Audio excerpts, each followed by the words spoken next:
So, yeah, so we give thanks. How's everything going? Everything is good, man. Everything is great. So far, so good. I'm glad to hear that, right? I wanted to ask you, from what I understand, you grew up in Bull Bay, Jamaica. Please explain how that experience was for those unfamiliar with Bull Bay. Well, I think Bulbe is a very quiet place. I don't know. It's a quite serene place. It kind of have a mix between like the city life and the country life. So people, go about their business. And what that allowed me to do as a child is to really, explore my environment. So all of the bushes and all of the things them that were there, like the beaches and stuff like that. So I could ride my bicycle all day and go beach and go plum bush or guinea bush, as we would call it here. I don't know if you're familiar with those things, but yeah, that was All that right, was cool. kind of my lifestyle And growing up in Bulby. Kind of carefree and kind of curious and wondering all about the place because everywhere was safe and you had neighbors that just invited you to come over for dinner, that kind of thing. So it was a warm, I would say, a warm and colorful kind of experience in Bulby growing up. has Bull Bay managed to maintain that type of culture up there in present day? I think I think I think so. Even though, by the overall scope of thing, the Jamaican crime rate, I think even though that is a part of the whole thing, Bulby itself has been managing to kind of keep that serene thing, and it's still like an escape for a lot of people, who live in the city. Because my city friends, them would have come down there and chill like a Jamnesia space or um, Cable Hut Beach and, just Walla vibe. And they still sell jelly across the road so you can just grab a coconut and, um, go to the beach or one of them things. So I still think that, it kind of just still stay the same way in terms of the serene and the privacy and the tranquility. All right, cool then. Did Bull Bay have that surfer culture when you were growing up, or that's a recent thing? Oh, it's always been there. It's always been there. Big up, Billy Mystic, Uncle Billy. Um, he's always been doing that, as far as I know, because I'm not that old. So yeah, I always know it to be there. The man them just always the rough waves are backed by Cable Hut Beach and they take full advantage of them all the time. All right, cool. Then give thanks for that Yes. history. All right, now so growing up now, right? Mm-hmm. I hear a lot of activism in the music. Before we even get into that, what was your early exposure to music, and when did music capture you? All right. So my early exposure to music was basically listening to stuff that my mom listened to and stuff that my dad listened to as well. So it's like I'd be exposed to Anita Baker way before I know who she was, and just some other influential people like Sam Cooke or Bob. Sorry. So it's like all of those people. I was like hearing them and then like not realizing what I was hearing. Dennis Brown also my auntie play him every time. And in terms of like what did you say? The initiation into music? Yeah, yeah, that where it capture you, where you feel so you gone, you have a musical vibration inside you. Yeah, so I think that part now came when I started to have like conversations with my dad and because he got married and thing and then like I was present at the wedding and then I was participating and stuff and then I realized that the man sing to his wife. So I was like, bloody singing to his wife. I didn't know that my father could have sing. He never really had that conversation with me. In terms of like how I find out that I was, a part of this whole music that had some special music thing going on is when I went to my dad's wedding and I found out that he was actually doing an item to his wife and then I was sitting there listening to him sing and I'm like, him voice nice. I was like, I didn't know so daddy could have sing. So what happened is like, I was like, really? You can sing? So then it started the conversation of like the whole singing thing in the family. And so he was explaining to me, saying, this I can sing, this uncle can sing, and I'm like, okay, that means, I'm probably, genetically Had a in bloodline. that whole pool. So I was like, okay, this makes sense. But it's a case where I don't think any of them went, I would say, professional with the craft, but they can sing really good. Did any of do you know of any family members that used to sing on sound or anything? No. Oh, that's That's what. what I'm saying. I don't know any of them who actually took it professionally. Most I know is that they sing in the church. My grandma passed on my dad's side, and I think my dad's grand uncle came, and the man didn't even use a mic. He was just like blowing the place away. But I don't think he sings professionally either. It's just like for enjoyment. All right. So, from what I understand, you took the academic route, right? You went to school. You went to university. Yes. How was your time at UE, and what did you study? Okay, my time at U was, I don't take it back none at all. My time at U, I think it was well spent. I further developed, like, the whole, I would say, scope of knowledge. And I give thanks for that. The experience was great, I would say. It was great. It was a mix of, the whole learning experience, but also a lot of other stuff outside of that, cultural stuff, music. Everything was happening at U. It was like an island to itself. University of the West Indies, by the way, is like an island to itself. It's like you have Steel Pan Club from Trinidad, and well, not from Trinidad, from Jamaica, but Steel Pan from Trinidad, and you have reggae scene on the campus as well, very strong. Um, and I was a part of like a little group, backup singing and thing in the dorm rooms and things. So it was like a blend of experiences musically, culturally, socially, and learning as well and gaining that knowledge. What's the how do the different Caribbean countries interact with each other at UE? I was always wondering about that. I think I think that there people have them circle, but I do think that the cultures are respected. Um, the Trinidad Empire with Trinidad, but I realize in the dorm area, like everybody know everybody, it doesn't even matter. Yeah. Everybody knows say, is a Trinidad man live down there, so but them still get along, them still talk and whatever. And sometimes they make fun of each other accent, but it's like yeah, but it's never like anything harsh. It's like out of love and having fun same way. So I think it was respected for the most part. Were you socially active on campus during that time?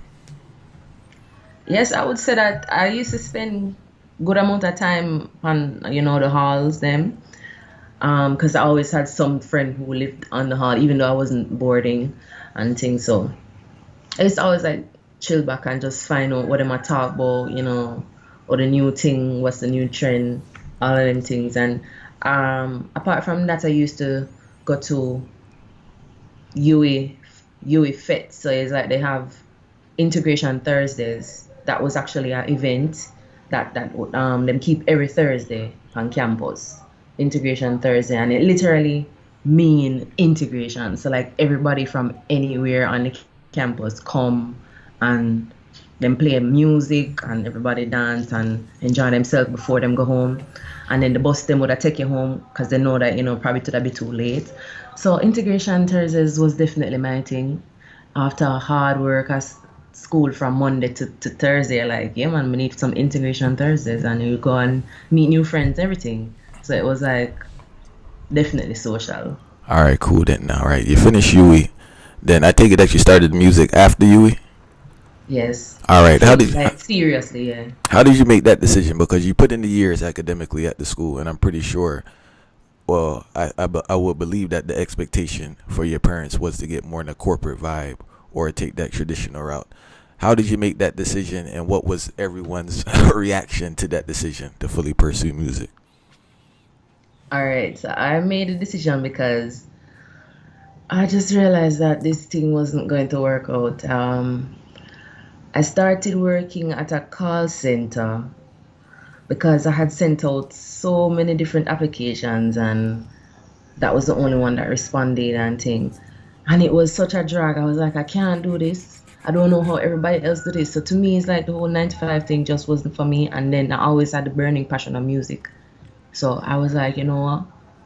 I'm gonna have to make a step and go through with my dream. It's very scary because you don't commit much of your years to this thing, but you cannot be afraid to divert if needs be. You have one life, you get me? So that was my meditation in the whole thing. The reactions, oh man.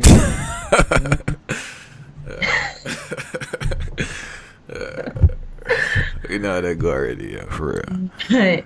My mother called me. She's like, she's not telling me from fear perspective, you know. She's calling me, telling me that my grandmother called her cussing, and then she now called me as a result of that cussing me. From that pressure from grandma, now she got to Eh, give the pressure. exactly. Mama just called me and she said she not understand how the picnic got so much years of college and now she's not nothing with her degree. And I'm like, I understand on the concern and I know that it's coming from a place of love, so I couldn't even get too wild. But at the same time, it was just like, oh man, this is a lot of pressure right now, because it's not them alone was coming down on me. Like everybody else was saying, like, what you do with a degree and whatever and thing and thing. And I'm like, you know what? It's not like I never tried. To be honest, I did try to actually get a job. I did try. Because I was like, either way, I could gain some capital to kickstart this thing. But it just never worked out. Jamaica is very rough and the jobs aren't available and waiting on anybody, and I tried that route. It never worked out. I decided to, rely on my own talent. So, and I'm really glad that I made that decision. And I'm glad you spoke on that because a lot of people need to hear that in regards to the courage to really step out because too many of us have our talents and they're wasted due to fear. So we give thanks for the courage to step out and do truly what's on your heart. And at the end of the day, it sounds Yeah. cliche, but you do have a backup. You have a degree at the end of the day, so something could work out, you know. Yeah, that's what my mom Yeah, finds. so My mom finds comfort in that. yeah, so we give thanks for that. All right. Give thanks. All right, moving on now. You were I'm not sure if you still are, but you were hanging out with Life Yard. I'm not sure if you still are. But what was that experience like at Life Yard? Okay, so the experience at Life Yard was cool. I really like the fact that they have, this hub that they create in the middle of the city. That is really like, advertising, agriculture, all of them things there. It was really like, just a hub of different cultural experiences from music to, gardening and farming and paintings, all of that. Um, I'm no longer a part of the whole Lifeyard team though, due to, personal differences, but it was good while it lasted, I would say. All right, so we give thanks for that now, all right? So moving forward with the music now.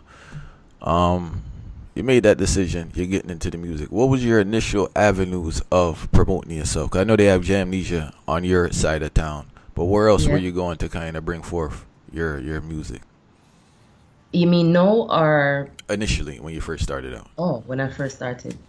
All right, so yeah, Jamnesia was one. Where else? I used to do a lot of performance on campus. On the UE campus, UE Mona, University of the West Indies Mona campus.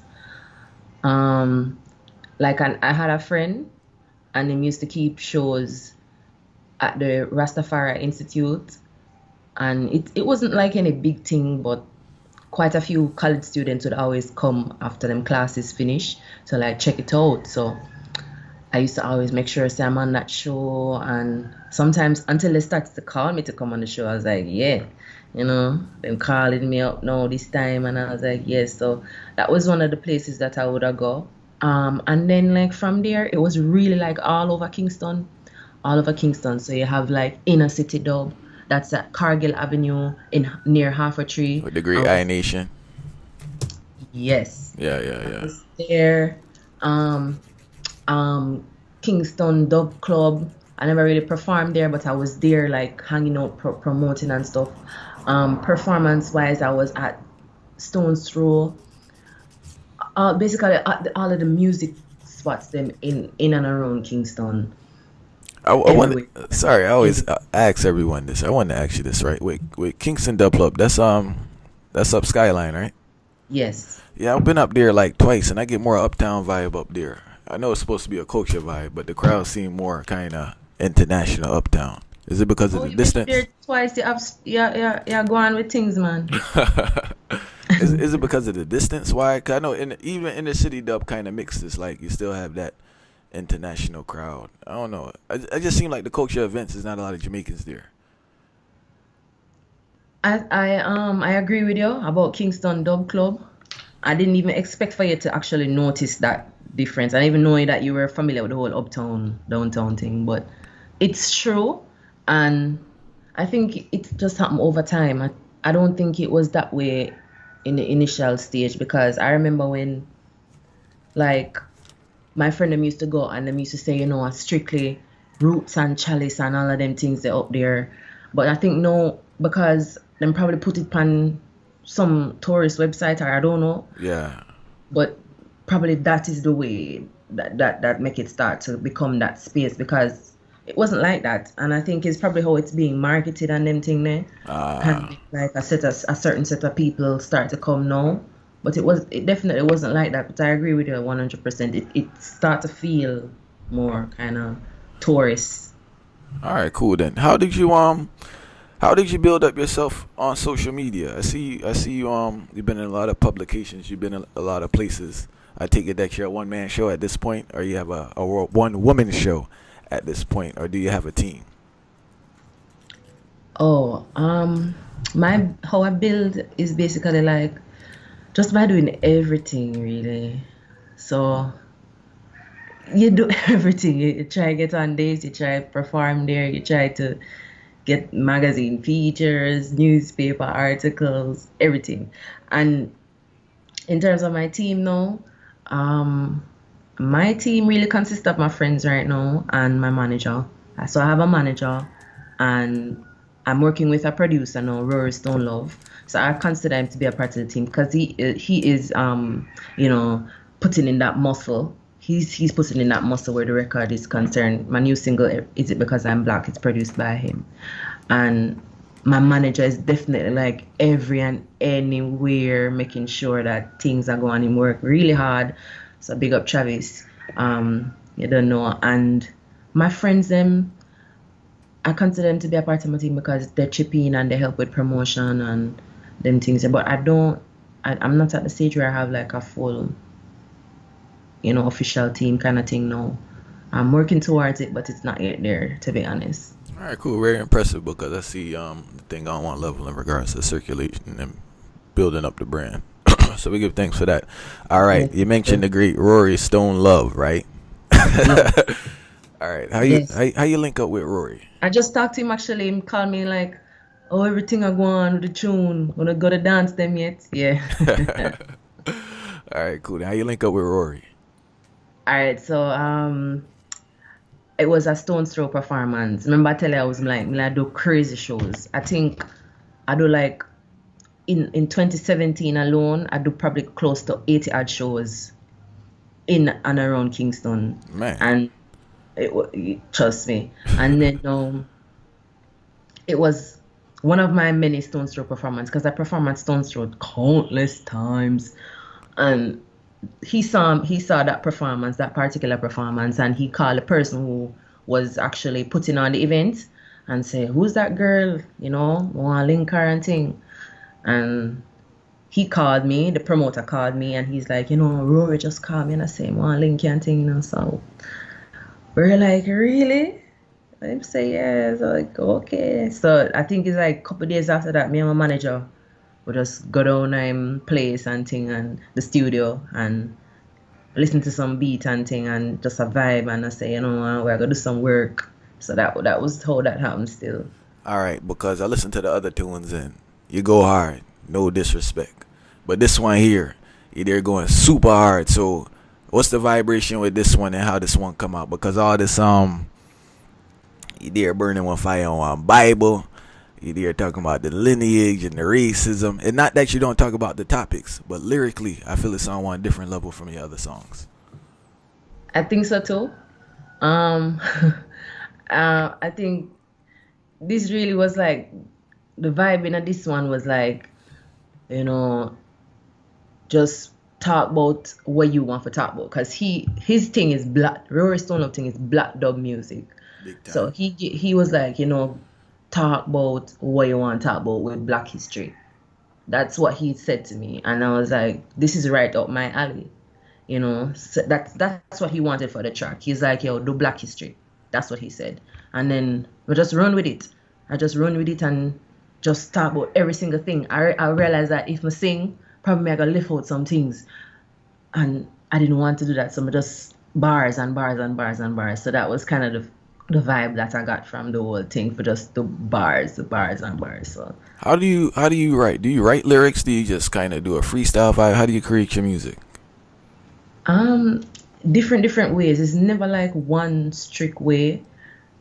Sometimes I'd hear a melody or a flow, and then like I get on that flow, and then like the words come eventually. Sometimes it's the words first, and then like a flow or a melody, but it's never like one way. And then like with this song in particular, I just started making like all of the things them where my race of people got through all of this the trials and the challenges, and then the bars them just start to come and the melodies just come. It was like really, really a personal a personal expression for me, especially this song. So I think that's where the fire really come out, because it's really things that I feel and things that I think about, you know. So I think that's really sum it up. So the Rory now, was it a one track thing? You guys gonna work on an EP together, or album, or what's the future with that relationship? Oh, we're doing an EP, man. We start already. Good, good, good then, good. We start already. Have a couple tracks laid. We just he's abroad now, so him just as I saying I was just talking to him, so I say, when him come back, we'll lay the rest of the tracks, get this thing up and ready for early next year. Well, I'm Early. excited about it. Then if you're coming with the fire like you did on this track, tell you the truth. Serious Yes, thing. yes. All Some right more than then. fire, definitely. So moving into 2019, right? Like are there any shows, or even for the end of the year, are there any shows you're gonna be on, or any the bigger shows like a Rebel Salute, or well, they're not that much big shows in Jamaica again, but bigger shows coming up? All right, so I'm doing a festival in Ocho Rios. I don't remember the name of the festival. I think it's called I don't remember, but it's a big marijuana festival in Ocho Rios. I'm Yeah. gonna be on that show. I forgot the name of the show, but yeah, and that's just what's confirmed. And there's this other show on the North End, Wake Up, a Zana Romeo show. She linked me on that. She's like, I wanted to be on that show, so I'm gonna be on that one as well. I don't know if you know Zana Romeo. Yeah, cause Max, Emerald and Autumn, I've been seeing the flyer up there. Max yes, Romeo daughter. Yeah, yeah, yeah. I'm gonna be on that show. Yeah, yeah, that's a good show. Um, Is that gonna be in Linstead, or where's that gonna be? I think is oh she told me that it was in Ochi or something like that. Actually, I'm gonna pull up the flyer right now. Yeah. Yeah, So all right, cool. And another thing I want to ask that, correct me if I'm wrong, right? yeah. But you seem to be one of the few female artists in Jamaica that have a consciousness but don't affiliate themselves with Rastafari, right? So you may be like the only one that I'm aware of. But yeah, what's that like? That's different. Oh, it's so interesting that you made that analogy because it's true. It's true. It's weird because everybody think you're Rasta. Everybody think you're Rasta. But I mean, I don't have locks. I have braids, and my hair is natural. I have an afro. Um, but it's weird, but it's interesting. It make me laugh sometimes because just how people react. Sometimes they look at me, they're like impressed and they don't know what to say. But I think that I haven't really been talking much outside of my music, but I'm just taking it a step at a time, and I'm definitely going to be more outspoken about the fact that there's consciousness outside of Rastafari. You get what I say? And that is really me. There's consciousness outside of Rastafari. Rastafari, much respect due to, what it is doing and what it has done for not only Jamaica but like worldwide, because it was the inception of like people starting to think of themselves as worthy, enough, and appreciating that African lineage, through Rastafari. But I think that everybody just feel like just because it was the face of consciousness, it's the only thing that is existing as it relates to consciousness in Jamaica, and I don't believe that. And I have a couple sistering too.